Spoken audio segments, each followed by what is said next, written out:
আসসালামু আলাইকুম ওয়ারহমাতুল্লাহ। পৃথিবীর ধ্বংস তথা কেয়ামতের চূড়ান্ত নিদর্শন হিসেবে যখন সূর্য পূর্ব আকাশের বদলে পশ্চিম আকাশে উদিত হবে, তার সাথে সাথে জমিন ফুঁড়ে একটি আজব জানোয়ার বের হয়ে আসবে। তখন থেকে তওবার দরজা একেবারেই বন্ধ হয়ে যাবে এবং সেই প্রাণীটি মমিন এবং কাফেরদের মধ্যে চিহ্ন এঁকে দেবে এবং সে বলবে, আজ থেকে তওবার দরজা বন্ধ হয়ে গেছে। মুমিনদের কপালে লিখে দেবে মমিন এবং কাফেরদের কপালে লিখে দেবে কাফের। পবিত্র কোরআনে সূরা নাহলের ৮২ নম্বর আয়াতে মহান আল্লাহ তাআলা বলেছেন, যখন কিয়ামত নিকটবর্তী হবে তখন আমি তাদের সামনে ভূগর্ভ থেকে একটি প্রাণী বের করব। সে মানুষের সঙ্গে কথা বলবে, এজন্য যে মানুষ আমার নিদর্শনসমূহ বিশ্বাস করত না। ইবনে কাসির বলেছেন, আখিরি জামানায় মানুষ যখন নানান পাপ কাজে লিপ্ত হবে, মহান আল্লাহ তাআলার আদেশ পালন ত্যাগ করবে এবং দিনকে পরিবর্তন করে ফেলবে, তখন মহান আল্লাহ তাআলা তাদের সামনে এই জন্তুটি বের করবেন।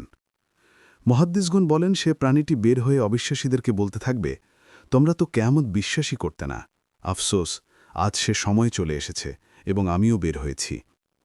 মুসনাদে আহমদের আরেকটি হাদিস থেকে পাওয়া যায়, এই দাব্বাতুল আর্দ নামের প্রাণীটি সকলের নাকেই দাগ লাগিয়ে দেবে, এমনকি এক ব্যক্তি আরেক ব্যক্তিকে নাকের দাগওয়ালা বলে সম্বোধন করবে। নবী করিম সাল্লাল্লাহু আলাইহি ওয়াসাল্লাম আরও বলেছেন, এই প্রাণীটির এক হাতে থাকবে মুসা আলাইহিসসালামের লাঠি এবং আরেক হাতে থাকবে সুলাইমান আলাইহিসসালামের আংটি। মুসা আলাইহিসসালামের লাঠি দিয়ে মুমিনদের চেহারাকে সে উজ্জ্বল করে দেবে, আর সুলাইমান আলাইহিসসালামের আংটি দিয়ে কাফেরদের নাকের দাগ কেটে দেবে। লোকেরা দস্তুরখানায় বসে একে অন্যকে বলবে, হে মুমিন, হে কাফের। এই প্রাণীটি হবে মানবজাতির কাছে পরিচিত চতুষ্পদ জন্তুসমূহের সবচেয়ে সম্পূর্ণ ভিন্ন আকৃতির একটি প্রাণী। সেটি মানুষের সঙ্গে কথা বলবে। প্রাণীটি কোন শ্রেণীর হবে এটা নিয়ে আলেমদের মধ্যে মতভেদ রয়েছে। ইমাম কুর্তুবী রহমাতুল্লাহ আলাইহি বলেন, এটি হচ্ছে হজরত সালি আলাইহিসসালামের উটনির বাছুর। যখন কাফেররা উটনিকে হত্যা করে ফেলল, তখন বাছুরটি পাথরের মধ্যে ঢুকে পড়েছিল। সেটি মহান আল্লাহ তাআলার অনুমতিক্রমে আবার বের হয়ে আসবে। কিয়ামতের পূর্বে বের হয়ে আসবে এবং মানুষদের মধ্যে সত্য মিথ্যার পার্থক্য করবে, কাফের এবং ইমানদারদের আলাদা করবে। তো যাই হোক, কিছু কিছু মুহাদ্দিসগণ তার এই বর্ণনাকে অগ্রহণযোগ্য বলেছেন। আবার অনেকে বলছেন, এটি হচ্ছে সেই সাপ যা কাবার দেয়ালে ছিল। কুরাইশরা যখন কাবাঘর নির্মাণ করার ইচ্ছা পোষণ করল, তখন সাপটি তাদের নির্মাণ কাজ শুরু করতে বাধা হয়ে দাঁড়িয়েছিল। একটি পাখি এসে সাপটিকে নিয়ে গেলে নির্মাণ কাজের বাধা দূর হয়ে যায়। কিন্তু এই কথার পক্ষেও কোনো স্পষ্ট দলিল নেই।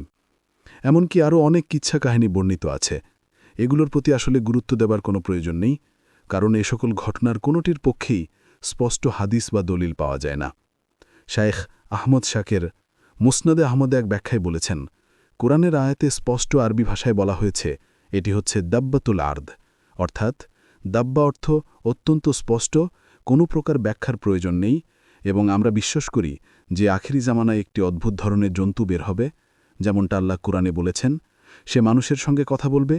পবিত্র কোরআন ও সহিহ হাদিসে তার নির্দেশনা বর্ণিত রয়েছে, তাদিকে আমরা বিশ্বাস এনেছি।